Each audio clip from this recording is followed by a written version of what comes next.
নমস্কার, ওঙ্কার বাংলায় আপনাদের সকলকে স্বাগত জানাচ্ছি। এই মুহূর্তে আপনাদের সাথে রয়েছে আমি অপরূপা। চোখ রাখবো গুরুত্বপূর্ণ বেশ কিছু খবরের দিকে, কারণ এখন সময় নগর মহানগরের। তো চলুন দেখে নিই আজকের সব থেকে বড় গুরুত্বপূর্ণ যে বিষয়গুলি। বিধানসভা ভোটের সূচি ঘোষণা আর 24 ঘন্টার মধ্যে প্রার্থী তালিকা ঘোষণা করে দিল বিজেপি। তৃণমূলের আগে পদ্ম শিবিরের প্রার্থী তালিকা প্রকাশ।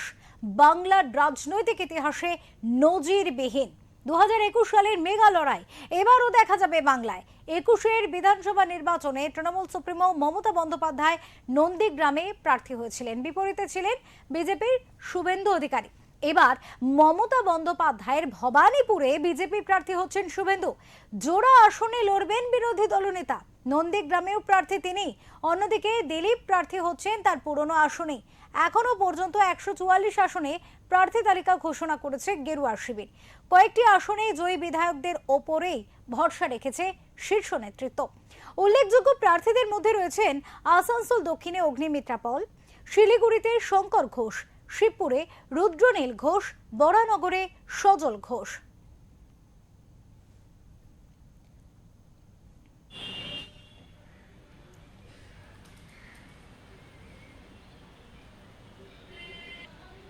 স্বাভাবিকভাবেই 2026-এর নির্বাচন যে একেবারে হাড্ডাহাড্ডি লড়াই হতে চলেছে রাজনৈতিক ময়দানে, তা কিন্তু বলাই বাহুল্য।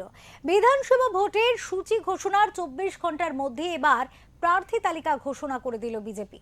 তৃণমূলের আগে তারা প্রার্থী তালিকা ঘোষণা করলো, যা বাংলার রাজনৈতিক ইতিহাসে নজিরবিহীন।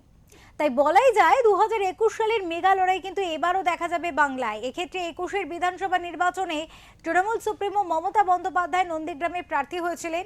তার বিপরীতে বিজেপির তরফ থেকে দাঁড়িয়েছিলেন শুভেন্দু অধিকারী। এবারও কিন্তু মমতা বন্দ্যোপাধ্যায়ের ভবানীপুরে বিজেপি প্রার্থী হচ্ছেন শুভেন্দু। জোড়া আসনে লড়াই করবেন বিরোধী দলনেতা। নন্দীগ্রামেও প্রার্থী তিনি।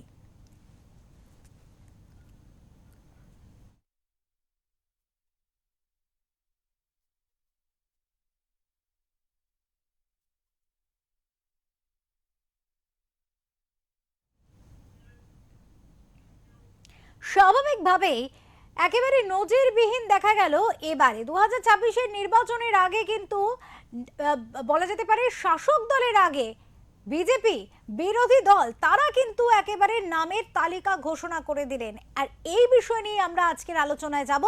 আমাদের সাথে এই মুহূর্তে রয়েছেন আমাদের এডিটর ইন চিফ বিপ্লব দাস। কথা বলবো দাদার সাথে, জানার চেষ্টা করব, বোঝার চেষ্টা করব বর্তমান রাজনৈতিক সমীকরণ। দাদা, 2026-এর নির্বাচন যে একেবারে হাড্ডাহাড্ডি লড়াই হতে চলেছে রাজনৈতিক ময়দানে, সেটা তো বলাই বাহুল্য। কিন্তু এবার একটা নজিরবিহীন দৃষ্টান্ত দেখা গেল যে শাসক দলের আগে তালিকা প্রকাশ করে দিল বিজেপি, অর্থাৎ বিরোধী দল। এবং এক্ষেত্রে একেবারে 144টি আসনের প্রার্থী কিন্তু তারা ঘোষণা করেছেন। বাকি রয়েছে মাত্র 150টি আসনে। তাহলে এই যে বিষয়, রাজনৈতিক ক্ষেত্রে একটা নজিরবিহীন তারা পদক্ষেপ নিলেন, এর পিছনের যে কারণ বা বিশ্লেষণ, সেটা প্রথমে জানবো। হ্যাঁ, অপরূপা, যেটা বিষয় যে ওটা আমি পরে আসছি, কিন্তু তার আগে যেটা হচ্ছে যে পশ্চিমবঙ্গে আবারও 2021-এর নির্বাচনের পরে মমতা বন্দ্যোপাধ্যায় এবং শুভেন্দু অধিকারী আবার মুখোমুখি লড়াই হচ্ছে। আগের বারে ছিল নন্দীগ্রামে লড়াই, মমতা বনাম শুভেন্দু। এবারে হচ্ছে ভবানীপুরে, কলকাতার বুকে মমতা বন্দ্যোপাধ্যায় এবং শুভেন্দু অধিকারীর লড়াই দেখতে চলেছে কিন্তু এই বাংলার জনগণ। অর্থাৎ লড়াইটাকে জমিয়ে দিলেন বিজেপি।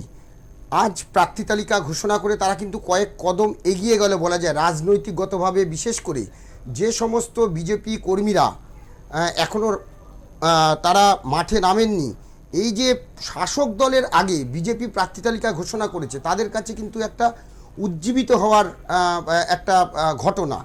সেটা যেমন একদিকে তেমন অন্যদিকে আমরাই প্রথম বাংলা চ্যানেলে প্রথম বলেছিলাম, যে প্রকাশ্যে এনেছিলাম যে শুভেন্দু অধিকারী দু জায়গা থেকে প্রার্থী হচ্ছেন, মমতা বন্দ্যোপাধ্যায়ের বিরুদ্ধে ভবানীপুর থেকে প্রার্থী হচ্ছেন এবং নন্দীগ্রামেও তিনি প্রতিদ্বন্দ্বিতা করবেন। অর্থাৎ দুই কেন্দ্রে প্রার্থী হচ্ছেন শুভেন্দু অধিকারী।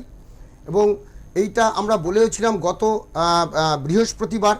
বৃহস্পতিবার তার আগের দিন দিল্লিতে কিন্তু বিজেপি কেন্দ্রীয় কমিটি এই রাজ্যের প্রার্থী তালিকা নিয়ে বৈঠকে বসেছিল এবং প্রাথমিক পর্বে যে প্রার্থী তালিকা আজকে প্রকাশ হলো, আমরা এটাও বলেছিলাম যে সে বৈঠকে উপস্থিত ছিলেন বিজেপির কেন্দ্রীয় নেতৃত্বে যেমন ছিলেন এই রাজ্য থেকে ছিলেন শুভেন্দু অধিকারী, শ্রমিক ভট্টাচার্য এবং প্রাক্তন রাজ্য সভাপতি তথা মন্ত্রী সুকান্ত মজুমদার।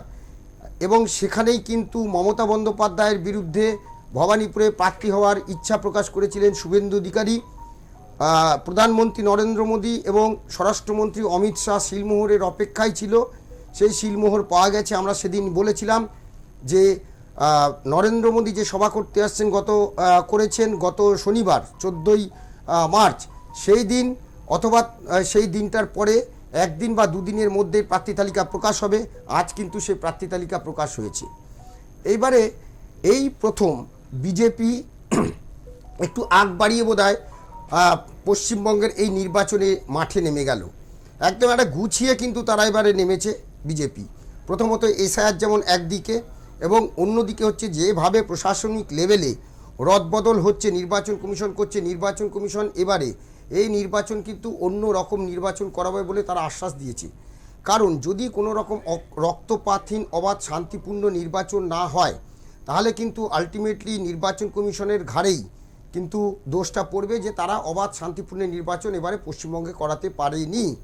সেই কারণে কিন্তু গত 10ই মার্চ যখন সমস্ত পুলিশ আধিকারিক, জেলা শাসক, ডিজি, আইজি প্রত্যেককে নিয়ে বৈঠক হয়েছে, সেখানে কিন্তু পরিষ্কারভাবে একটা কথা বলে দেওয়া হয়েছে যে সংবিধান মেনে, কমিশনের যে বিধি সেই মেনে নির্বাচন করাতে হবে, এবং এই রাজ্যের যে একটা ইমেজ, সেই ইমেজটা বদলাতে হবে, অর্থাৎ অবাধ শান্তিপূর্ণ নির্বাচন করতে হবে। এবং এই দুটো বিষয়ে কিন্তু বিজেপি একদম অনেকটা গুছিয়ে কিন্তু এবারে মাঠে নেমেছে। যদিও আগামীকাল তৃণমূল কংগ্রেসের প্রার্থী তালিকা প্রকাশ হওয়ার কথা, কিন্তু তার আগে বিজেপি যে প্রার্থী তালিকা প্রকাশ করলো, এই 144টা কেন্দ্রের যে প্রার্থী তালিকা প্রকাশ করলো, সেই 144টা কেন্দ্র বেছে বেছে, অর্থাৎ যে তালিকাগুলো, এখানে 3টে ভাগ আছে। একটা হচ্ছে 5 থেকে 10,000 আসনে গতবার বা 2024 নির্বাচনে এই বিধানসভা কেন্দ্রিক যেগুলো ব্যবধান ছিল, সেই কেন্দ্রগুলো এখানে রয়েছে। এবং গত 2021 সালের নির্বাচনে যে কেন্দ্রগুলিতে বিজেপি জয়লাভ করেছে সে কেন্দ্রগুলো আছে, এবং 2024 যে কেন্দ্রগুলিতে বিজেপি এগিয়ে রয়েছে সেই কেন্দ্রগুলো আছে। এই 144টার মধ্যে কিন্তু সেগুলো রয়েছে। তাই আগে ভাগে এই 144টা কেন্দ্রের প্রার্থী তালিকা কিন্তু প্রকাশ করে দেওয়া হলো, যাতে বিজেপি প্রতি বছর, আমরা যদি একটু 2019 দেখি, 2014 দেখি লোকসভা নির্বাচন, বা 2016 বিধানসভা নির্বাচন, বা 2021 বিধানসভা নির্বাচন, 2024 বিধানসভা লোকসভা নির্বাচন, প্রত্যেক ক্ষেত্রে বিজেপি কিন্তু সবসময় যেটা করতো সেটা হচ্ছে ফেজ বাই ফেজ তারা প্রার্থী তালিকা ঘোষণা করত।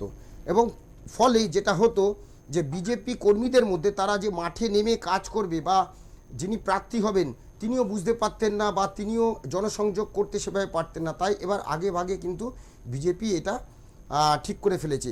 আমি যদি এই লিস্ট অনুযায়ী আমি কয়েকটা নাম বলি যে কেন্দ্রগুলো বিজেপির পক্ষে এবার উল্লেখযোগ্য, যেমন শিলিগুড়িতে শঙ্কর ঘোষ, এই কেন্দ্রে কিন্তু গতবার তিনি জয়ী হয়েছিলেন, এবারেও তাকে প্রার্থী করেছে। ডাবগ্রাম ফুলবাড়ি, আমরা জানি যে গত 2021 নির্বাচনে ডাবগ্রাম ফুলবাড়িতে মন্ত্রী গৌতম দেবকে পরাজিত করেছিলেন শিখা চ্যাটার্জি, সেই শিখা চ্যাটার্জিকেই প্রার্থী করেছে। এবং আরেকটা বালুরঘাট কেন্দ্রে গত 2021 নির্বাচনে প্রখ্যাত অর্থনীতিবিদ অশোক লাহিড়ী তিনি প্রার্থী ছিলেন, তিনি জয়ী প্রার্থী, কিন্তু তাকে এখনও প্রার্থী তালিকায় তার এবারে নাম নেই। তাকে কিন্তু আসবে, হয়তো পরের ফেজে তার নাম আসবে। কিন্তু সেই বালুরঘাটে বিদ্যুৎ রায়কে প্রার্থী করেছে, অশোক লাহিড়ীকে কিন্তু প্রার্থী করেননি। এই বালুরঘাট আসনটি কিন্তু বিজেপির বলা যায় যে একদম নিশ্চিত সিট, সেই জন্য গতবার অশোক লাহিড়ীকে সেখানে প্রার্থী করেছিল। মুর্শিদাবাদে গৌরীশঙ্কর ঘোষ, রেজিনগর, এইখানে কিন্তু রেজিনগর, বেলডাঙ্গা, বহরমপুর, এইখানে কিন্তু আমরা জানি যে ভরতপুরের বিধায়ক হুমায়ুন কবির তিনি আলাদা দল করেছেন। এইখানে কিন্তু সংখ্যালঘু ভোট একটা বড় ফ্যাক্টর, সেই জন্য এই 4টে কেন্দ্র নজরে রয়েছে: মুর্শিদাবাদ, রেজিনগর, বেলডাঙ্গা, বহরমপুর। সুব্রত মৈত্র বহরমপুরে, বেলডাঙ্গা ভরত কুমার জহর, রেজিনগরে বাপন ঘোষ এবং গৌরীশঙ্কর ঘোষ মুর্শিদাবাদে প্রার্থী করা হয়েছে। হরিণঘাটায় অসীম কুমার সরকার, তিনি জয়ী প্রার্থী ছিলেন, তাকে রাখা হয়েছে। ভাটপাড়া উল্লেখযোগ্য কেন্দ্র। আমরা জানি 2021 সালের নির্বাচনে এই ভাটপাড়ায় কি হয়েছিল। সে ভাটপাড়ায় কিন্তু অর্জুন সিংয়ের পুত্র পবন কুমার সিং তিনি জয়ী হয়েছিলেন 2021 নির্বাচনে। এবারও তাকে প্রার্থী করা হয়েছে। অর্জুন সিং কিন্তু এই প্রার্থী তালিকায় তার নাম নেই। আচ্ছা, বরানগরে সজল ঘোষ উপনির্বাচন হয়েছিল আমরা জানি। তাপস রায় তিনি বরানগরে তৃণমূলের বিধায়ক ছিলেন, তিনি ইস্তফা দেন। লোকসভা নির্বাচনে তিনি উত্তর কলকাতার প্রার্থী হন। সজল ঘোষ উপনির্বাচনে হেরে যান, কিন্তু আবারও সজল ঘোষকে বরানগরে প্রার্থী করা হয়েছে। উল্লেখযোগ্যভাবে ডায়মন্ড হারবারে যদি দেখি, ডায়মন্ড হারবার অর্থাৎ অভিষেক বন্দ্যোপাধ্যায়ের গড়, সেই ডায়মন্ড হারবারে দীপক কুমার হালদার 2021 নির্বাচনে তিনি তৃণমূল ছেড়ে, সেখানকার কিন্তু তিনি বিধায়ক ছিলেন ডায়মন্ড হারবারে, তিনি 2021 নির্বাচনে সেখান থেকে পদত্যাগ তৃণমূল ছেড়ে বিজেপিতে জয়েন করেন, কিন্তু 2021 তিনি পরাজিত হন, কিন্তু এবারেও তাকে সেখানে প্রার্থী রেখেছে। বজবজ কেন্দ্র, এখানেও কিন্তু তরুণ আদক তিনি গতবার প্রার্থী হয়েছিলেন, তিনি পরাজিত হন, কিন্তু এখানে তাকে প্রার্থী করা হয়েছে।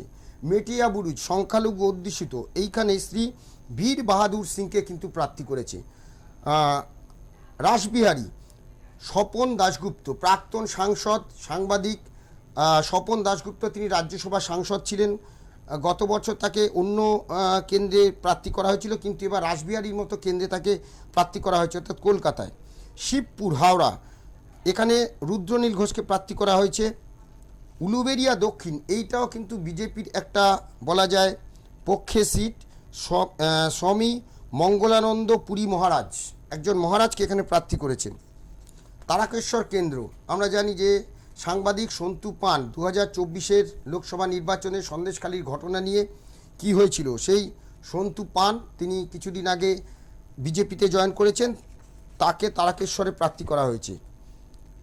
ময়নায় অশোক দিন্দা প্রার্থী রয়েছেন, নন্দীগ্রামে শুভেন্দু অধিকারী প্রার্থী রয়েছেন। খড়গপুর সদরে হিরণ চ্যাটার্জি বিধায়ক ছিলেন, কিন্তু এবার তাকে প্রার্থী করেনি এখনও পর্যন্ত। জানি না হিরণকে অন্য কোথাও দেবেন কিনা, কিন্তু সেখানে দিলীপ ঘোষকে প্রার্থী, কারণ দিলীপ ঘোষ 2021 আগে তিনি ওখানকার বিধায়ক ছিলেন, তাই দিলীপ ঘোষকে সেখানে প্রার্থী করা হয়েছে। শালতোরা চন্দনা বাউড়িকে নিয়ে অনেক প্রশ্ন উঠেছিল, তৃণমূলের সঙ্গে নানা রকম তাদের হয়, কিন্তু শালতোরায় সেই চন্দনা বাউড়িকে প্রার্থী করেছে। পাণ্ডবেশ্বর হচ্ছে জিতেন্দ্র কুমার তিওয়ারি, তিনিও কিন্তু তৃণমূল থেকে তিনি বিজেপিতে যোগদান করেছিলেন, 2021 প্রার্থী ছিলেন, এবারে কিন্তু পাণ্ডবেশ্বরেও তিনি প্রার্থী হচ্ছেন। লক্ষণ ঘরুই দুর্গাপুর পশ্চিম, তিনি বিধায়ক সেখানে। আসানসোল দক্ষিণ অগ্নিমিত্রা পলও কিন্তু আসানসোল দক্ষিণের বিধায়িকা, এবারেও তাকে সেখানে প্রার্থী করেছে। আসানসোল উত্তর, এটা কিন্তু একটা নজরকাড়া আসন। গতবার এখানে কৃষ্ণেন্দু মুখার্জি তিনি প্রার্থী হয়েছিলেন, কিন্তু তিনি পরাজিত হন। এটা নিয়েও নানা বিতর্ক ছিল এই আসনটি নিয়ে, জয় পরাজয় নিয়ে, কিন্তু এইবারে কৃষ্ণেন্দু মুখার্জিকে কিন্তু ফের সেখানে প্রার্থী করা হয়েছে। সিউড়িতে জগন্নাথ চট্টোপাধ্যায়কে প্রার্থী করা হয়েছে এবং ময়ূরেশ্বরে দুধকুমার মণ্ডলকে প্রার্থী করা হয়েছে। এই যে প্রার্থী তালিকা, মানে আমি যেগুলো উল্লেখযোগ্য বললাম, এই আসনগুলি কিন্তু বিজেপির পক্ষের সিট, অর্থাৎ এগুলো কিন্তু মোটামুটি বিজেপির জয় পাওয়ার ক্ষেত্রে অনেকটাই এগিয়ে রয়েছে বিজেপি। তো এই 144টা আসনে বিজেপি এবারে প্রার্থী ঘোষণা করে সবার আগে মনে হয় কয়েক কদম এগিয়ে গেল বলেই মনে করছে বাংলার রাজনৈতিক মহল। অপরূপা, আমরা জানতে পারলাম যে 144টি আসনে যে প্রার্থী তালিকা প্রকাশিত হয়েছে, তার মধ্যে এমন বেশ কয়েকটা আসনের উল্লেখ আমরা দেখলাম যেখানে প্রার্থী হেরে গিয়েছিল আগের বিধানসভা নির্বাচনে, কিন্তু তারপরেও কিন্তু বেশ কয়েকটি জায়গায় কিন্তু কোনো প্রার্থী পরিবর্তন করা হয়নি, তাদেরকে আবারও রাখা হয়েছে। তো এক্ষেত্রে এই যে নিজেদের ব্যাপারে যে এতটা কনফিডেন্ট লাগছে বিজেপিকে, সেটার কি কোথাও গিয়ে কারণ এসআইআর কে ধরা যেতে পারে? কারণ কোথাও গিয়ে কি মনে হয় যে ভোটার তালিকার মধ্যে সংশোধনীকরণের মধ্য দিয়ে তারা কি অনেকটাই নিজেদের আবারও হারিয়ে যাওয়া জায়গা, বা যেখানে তারা মনে করেছিলেন যে পারবেন সেই জায়গায় সেই জন্যই প্রার্থীদের পরিবর্তন করলেন না, তাদেরকেই রেখে দিলেন? না, এখানে অনেকগুলো কারণ আছে। যারা 2021 সালের নির্বাচনে পরাজিত হয়েছিলেন, যাদের আবারও প্রার্থী করেছে, তারা কিন্তু সেই জায়গায় অর্থাৎ সেই কেন্দ্রগুলিতে মাটি আঁকড়ে পড়েছিলেন গত 5 বছর। 2021 থেকে 2026 তারা কিন্তু মাটি ছেড়ে চলে যাননি, সেই কেন্দ্রতেই তারা রয়েছেন। যার জন্য তাদের যে জনসংযোগ, তাদের যে দলের সঙ্গে যে সংযোগ, এটা কিন্তু তারা রেখে গেছেন। যে আমি হেরে গেছি বলে আমি চলে গেলাম, এটা কিন্তু করেননি। এবারে কিন্তু বিজেপি কেন্দ্রীয় নেতৃত্ব এবং বিজেপির যারা বাংলার যারা নেতৃত্ব আছেন, তারা কিন্তু একটা জিনিসে জোর দিয়েছেন যে প্রার্থীকে হতে হবে সেই অঞ্চলের বা সেই জায়গার মানুষ হতে হবে, যাতে করে তার নিজস্ব পরিচিতি তিনি কাজে লাগাতে পারেন। সেটা যেমন একদিকে, তেমন অন্যদিকে বিগত দিনগুলিতে সেই প্রার্থীকে তাকে হয়তো প্রার্থী করা হয়েছিল, কিন্তু তৃণমূলের নানান রকম হিংসা বলো বা নানান রকম বিরোধিতা সত্ত্বেও তারা কিন্তু মাটি আঁকড়ে এই বিজেপি দলটাই করে গেছে, ঝান্ডাটা তারা উঁচু করেই রেখেছিল। তাই কিন্তু তাদেরকে আবারও প্রার্থী করা হয়েছে। এবং সেই সঙ্গে এসআইআরের যে ব্যাপারটা বলেছে, এমন এমন কেন্দ্র রয়েছে যেখানে দেখা গেছে 2021-এর যে নির্বাচনের ব্যবধান, সেই ব্যবধানের থেকে বেশি সেই কেন্দ্রের কিন্তু এসআইআরে বহু নাম বাদ চলে গেছে। প্রাথমিকভাবে যে 58,20,000 যে নাম বাদ গেছে, সেই 58,20,000 প্রাথমিক পর্বের নাম বাদ, অর্থাৎ যেটাকে বলা হচ্ছে মৃত ভোটার, স্থানান্তকরণ বা অনেকগুলো না বিভিন্ন জায়গায় নাম, এই যে 58,20,000 যে বাদ গেছে না, সেখানে দেখা যাচ্ছে যে এই কেন্দ্রগুলিতে যে জয়ের ব্যবধান তৃণমূলের সঙ্গে বিজেপি ছিল, সেটা পুরোটাই কমে গিয়ে উল্টে দেখা যাচ্ছে সেখানে কিন্তু বিজেপির জয়ের সম্ভাবনা বেরিয়ে যাচ্ছে। সেই কারণেই সেই কেন্দ্রে কিন্তু তাদেরকে প্রার্থী রাখা হয়েছে। অপরূপা, দর্শকদের যে শুভেন্দু অধিকারী তিনি কিন্তু যে দুটি জায়গা থেকে তিনি লড়তে পারেন এবং সেই মতোই কিন্তু সেই খবরের সামনে একেবারে এলো যে হ্যাঁ, ওঙ্কার বাংলা যে খবর সবার আগে দেখিয়েছিল সেই বিষয়টাই কিন্তু সত্যি বলে প্রমাণিত হলো। এবার যদি ফিরে যাওয়া হয় আগের বিধানসভা নির্বাচনের দিকে, সেখানে কিন্তু শুভেন্দু অধিকারী বলেছিলেন যে বলে বলে হারাবো, এবং কার্যত দেখা গিয়েছিল নন্দীগ্রামে যে ফলাফল বের হয়েছিল তাতে কিন্তু কোথাও গিয়ে একটা অপ্রীতিকর পরিস্থিতির মুখেই পড়তে হয়েছিল তৃণমূল সুপ্রিমোকে। তো সেক্ষেত্রে এবারে আবারও সেই পুনরাবৃত্তি, এবারে তিনি শুভেন্দু অধিকারী ঢুকলেন ভবানীপুর আসনে। তো কার্যত কোথাও গিয়ে কি আবারও সেই একটা জোরদার লড়াইয়ের সম্ভাবনা তৈরি হয়ে গেল 2026-এর নির্বাচনে? দেখো, দুটো জিনিস, এই যে শুভেন্দু অধিকারীকে মমতা বন্দ্যোপাধ্যায়ের বিরুদ্ধে প্রার্থী করা হলো, আবারও বলছি বিজেপি কর্মীদের কিন্তু উজ্জীবিত হয়ে গেল এতে। কেন? যে এই মমতা বন্দ্যোপাধ্যায়কে কিন্তু শুভেন্দু অধিকারী পরাজিত করেছিল 2021-এর নির্বাচনে। এবং ওই যদি আমরা দেখি যে মমতা বন্দ্যোপাধ্যায় 2021-এর নির্বাচনের আগে যখন বিভিন্ন জায়গায় তিনি মিটিং করছেন, সভা করছেন, তা সেরকম নন্দীগ্রামের একটা সভায় গিয়ে তিনি তৃণমূলের যিনি সভাপতি, রাজ্য সভাপতি ছিলেন, তিনি তাকে বলেছিলেন, সর্বভারতীয় সভাপতি সুব্রত বক্সী, তিনি মঞ্চে ছিলেন, যে সুব্রত বক্সির কাছে আমি আবেদন করছি নন্দীগ্রামে আমি এবারে দাঁড়াতে চাই। এবং তিনি সেখানে একদিকে নন্দীগ্রাম, অন্যদিকে ভবানীপুর, বড় বোন, ছোটো বোন, এরকম নানান কথা বলেছিলেন। তো তখন ওই মঞ্চে দাঁড়িয়েই কিন্তু সুব্রত বক্সী বলেছিলেন যে মমতা বন্দ্যোপাধ্যায়ের এই আবেদন দল গ্রহণ করলো এবং মমতা বন্দ্যোপাধ্যায়কে দল নন্দীগ্রামে প্রার্থী করছে। মমতা বন্দ্যোপাধ্যায় কিন্তু একটা চ্যালেঞ্জ নিয়েছিলেন, যে কারণ যেহেতু সেই সময়ে শুভেন্দু অধিকারী বিজেপিতে যোগদান করেছেন, তাই মমতাই যেহেতু মুখ, তাই মমতা বন্দ্যোপাধ্যায় ভেবেছিলেন হয়তো সেই মুখেই তার জয় হবে। কিন্তু শুভেন্দু অধিকারীর সঙ্গে কিন্তু এই নন্দীগ্রামের আত্মিক যোগ বহুদিনের। যদি দেখা যায় যে 2006 সাল থেকে, যখন থেকে ওই সিঙ্গুর নন্দীগ্রামের আত্মিক যোগাযোগ কিন্তু শুভেন্দু অধিকারীর সঙ্গে দীর্ঘদিন ছিল। এবং শুধু তাই নয়, 2016 নির্বাচনে শুভেন্দু অধিকারী সাংসদ পদে ইস্তফা দিয়ে তিনি কিন্তু নন্দীগ্রামে প্রার্থী হয়েছিলেন। তারপর থেকে তিনি সেখানকার মানুষের সঙ্গে তার একটা বলা যায় যে আত্মীয়তা করে, সেটা তিনি নিজে স্বীকারও করেন। তো সেই জায়গাটা থেকে তার একটা আত্মবিশ্বাস ছিল যে নন্দীগ্রামে তিনি জয় পাবেন, মমতা বন্দ্যোপাধ্যায় হারছে। এবং 1956 ভোটে মমতা বন্দ্যোপাধ্যায় পরাজিত হয়েছিলেন। যার জন্য এইবারে মেন লড়াই তৃণমূলের সঙ্গে, মেন লড়াই কার? তৃণমূলের মুখ হচ্ছে মমতা বন্দ্যোপাধ্যায়, অভিষেক বন্দ্যোপাধ্যায়।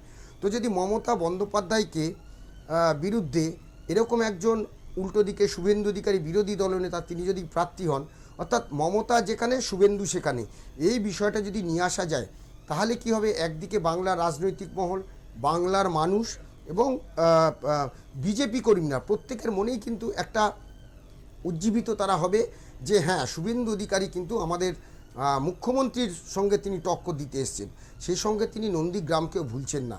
তো এই জায়গা থেকে এইটা বলা যায় যে এবারের নির্বাচনে কিন্তু আরও জোরদার লড়াই দেখতে চলেছে বাংলা। ধন্যবাদ আমাদের সাথে থাকার জন্য এবং আমাদের এই বিশ্লেষণমূলক তথ্য দেওয়ার জন্য। দর্শকদের কাছে ফিরবো, দর্শকদের জানাতে চাইবো একেবারে যেমনটা ওঙ্কার বাংলা এর আগেই কিন্তু বলেছিল যে নরেন্দ্র মোদী তিনি যখন জনসভায় এসেছিলেন তারপরেই কিন্তু প্রার্থী তালিকা ঘোষণা করতে পারে বিজেপি, এক কদম এগিয়ে রাখতে পারে নিজেদের। আর সেই কথাই সত্যি প্রমাণ করে কিন্তু সামনে চলে এসেছে 144টি আসনের প্রার্থী তালিকা, যা একেবারে নজিরবিহীন বাংলার রাজনীতিতে। কারণ শাসক দলের আগেই কিন্তু বিরোধী শিবিরের পক্ষ থেকে প্রার্থী তালিকা ঘোষণা, যা এর আগে কখনো হয়নি। এবার 2026-এর নির্বাচনের আগে কিন্তু বাংলা সেটা দেখলো। কাজে 2026-এর নির্বাচনের আগে এমন অনেক কিছু পরপর বাংলা দেখছে রাজনৈতিক ক্ষেত্রে, যা হয়তো এর আগে কখনো দেখেনি বাংলা। কাজে 2026-এর নির্বাচন যে অত্যন্ত গুরুত্বপূর্ণ হতে চলেছে সেটা কিন্তু স্বাভাবিকভাবেই বলা বাহুল্য।